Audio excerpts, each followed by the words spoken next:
What is good, everybody? Welcome back to another My Damn Toys video. Today we have my TLC 2017 pay-per-view predictions, and I gotta say, looking at this card from afar, I'm not very happy with it. I'm not excited for this pay-per-view, and this may be the worst match card we've had all year long. I'm just not excited for any of the matches. We only have one TLC match, which is pretty ridiculous, being that the pay-per-view name is TLC. You thought that there would be some tables matches, some chair matches, maybe even another ladder match, or maybe even another TLC match, but we only get one TLC match, and it is the main event, which is probably the only match on the card that I'm looking forward to. I just feel like a lot of these feuds are forced. I feel like some of these matches are just trash. A lot of these matches we've seen a lot before, it seems like, so I'm just, I am just ready to get this pay-per-view over with and move on to something new. But, yeah, let's go ahead and make our way through the card, and let's go with it. Holy guys, oh my freaking god, I literally just recorded that intro and then I got the freaking Twitter update. What in the blue hell is going on? Kurt Angle will now replace Roman Reigns. So we no longer have Roman Reigns, we no longer have Bray Wyatt. It's no longer Bray Wyatt and Roman Reigns on the match card. They are getting replaced. Roman Reigns will now ride the pine with the flu, and we will get Kurt Angle joining forces with The Shield to take on The Miz, Cesaro, Sheamus, Kane, and Braun Strowman. And then, oh my freaking god, guys, we have freaking the Demon, Finn Balor, will now take on the phenomenal AJ Styles. I literally just got it out of my mouth that this was going to be a trash card, and now we have literally, we have one of my favorites of all time, Kurt Angle, returning to the ring in 11 years, a WWE ring for 11 years. He's returning now. And we have one of the greatest matches that could ever take place between AJ Styles and Finn Balor. This is freaking amazing. This is just, how can you flip it around? Okay, now we can go through the card with a little bit of optimism. Now we can look at it in a whole new perspective now. They might have revived this pay-per-view just now. Not excited for a lot of the matches, but you can look forward to these two from now on, guys. Alright, let's run through this card now.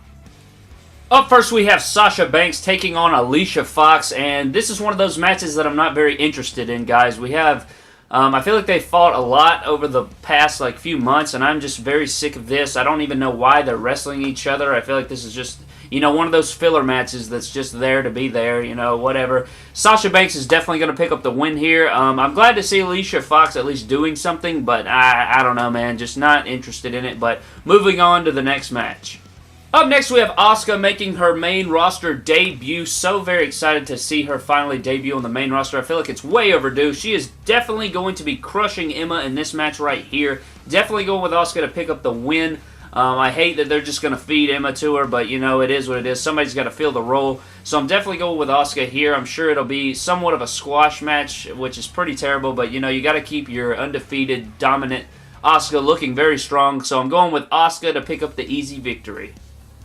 Up next, we have a Cruiserweight Tag Team match between Cedric Alexander and Rich Swann taking on the Brian Kendrick and Gentleman Jack Gallagher. And I gotta say, I think this match is going to be pretty entertaining. I'm not very invested in it, but I think if you want a good high-flying wrestling match, I think this will definitely do. All four men are great in the ring. All four are very agile, very great athleticism on all sides of this match. So I'm going to go with Rich Swann and Cedric Alexander picking up the victory here. I feel like all four of these guys could easily be Cruiserweight Championship contenders. So I'm definitely going to go with the Rich Swann and Cedric Alexander team right here. And we are moving on to the next match. Up next, we have a Cruiserweight Championship match between the brand new champion Kalisto taking on Enzo Amore.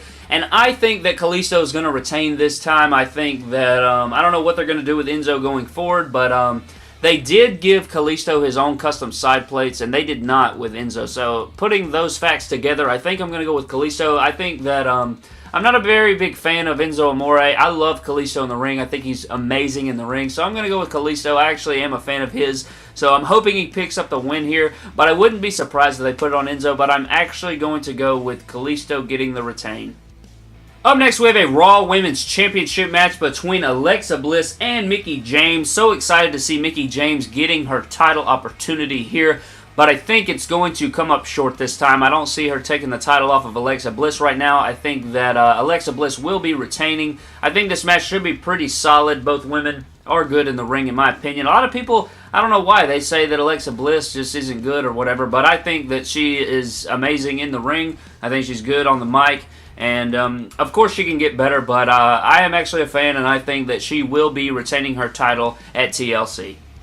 Up next, we were going to have the Demon taking on Sister Abigail, and I think everybody could agree that that match was just going to be awful. We've seen Finn Balor and Bray Wyatt fight so many times before, but now Bray Wyatt has been said that he is sick and he will not be making his way to TLC, so they have replaced him with the phenomenal AJ Styles, and my God, what a freaking wrestling match this could be. Ladies and gentlemen, this is a WrestleMania-worthy match right here. Like, I would rather see this than Shinsuke versus AJ. Like, this is a beautiful fantasy dream match for me, and I cannot wait to see this match take place. I think that since they're keeping it the Demon versus AJ Styles, I think you have to go with Finn Balor in this one. I think this could lead to a rematch in the future, hopefully WrestleMania for a championship or something like that. Would be amazing, but I think you got to go with the Demon. You know, you had the Demon versus Sister Abigail, and I think it's good now. This all works out because AJ will still come out looking strong. I think they're going to give these guys a lot of time.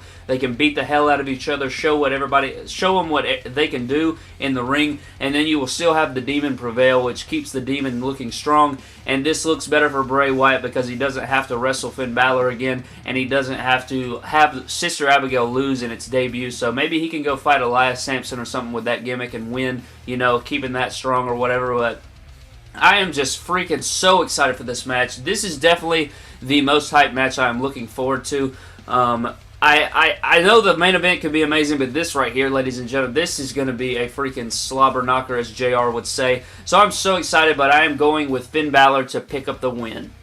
Up next is what will most likely be the main event, and it is this 5-on-3 handicap match between Cesaro, Sheamus, Kane, Braun Strowman, and the Intercontinental Champion Miz taking on the Shield, making their reunion here, but hold everything, folks. Roman Reigns is sick, just like Bray Wyatt, and he will now be replaced by the Olympic freaking hero, Kurt Angle, one of my favorites of all time. I don't know why they're replacing him with Kurt Angle. I don't know what their deal. I don't know where this is headed. I don't know. Like, I'm just so confused right now. I think I'm baffled just like everyone else, but I'm so happy. One of my favorites of all time will be making his in-ring return to WWE. For the first time in 11 years. It's so amazing. I'm so hyped for this. I think that with the add of Kurt Angle, it's still like, I felt like this whole Shield thing was really booked really quickly. I thought that it, you know, unfolded really fast, and it was just sort of forced, and I thought it was going to be dumb to have the Shield bury, you know, 5 strong competitors on Raw here. But I just don't see them making the Shield lose. But now that you've added Kurt Angle, I still don't see him losing. Like, I think that Kurt Angle's in-ring return is going to be something that's very big, and I think that they will be keeping it, you know, the faces winning. So I think that somehow, some way, the Shield or the 2/3 of the Shield and Kurt Angle will be bringing down all 5 of these men, and I'm just so happy to see Kurt Angle back in the ring. It's going to be amazing. So happy to see it. It's unfortunate that Roman Reigns and Bray Wyatt are sick. However, I think that it hit, you know, everything is working out, and I think that they are doing the right thing by having AJ Styles, which is still blowing my mind, by the way, coming to fight the Demon, and then you have Kurt Angle replacing Roman Reigns. It's just so amazing. But that is going to do it for my predictions, guys. I literally came into this video thinking that I was just going to be bummed out about the whole pay-per-view, and then you add 2 superstars, and it could possibly save the entire pay-per-view. So that is going to do it for this video, guys. Thank you so much for watching. Leave your predictions down in the comment section below, and I will see you guys in the next video. Thank you so much.